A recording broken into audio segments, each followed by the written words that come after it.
শ্রীকৃষ্ণ, মহাভারতের শ্রীকৃষ্ণ। আমি আবার আসতে বাধ্য হলাম। কোনো প্রয়োজন ছিল না।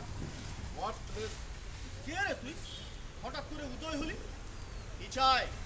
दे सकेगा जो मांगूंगा वो दे सकेगा। চাইবোতা দিতে পারবেন?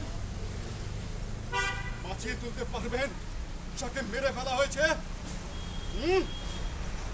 We want Justice! we want Justice! we want Justice! We want justice! We want justice! উনি কিন্তু খুব রেগে যাবেন। উনি এখন বিশ্রাম নিচ্ছেন। হ্যাঁ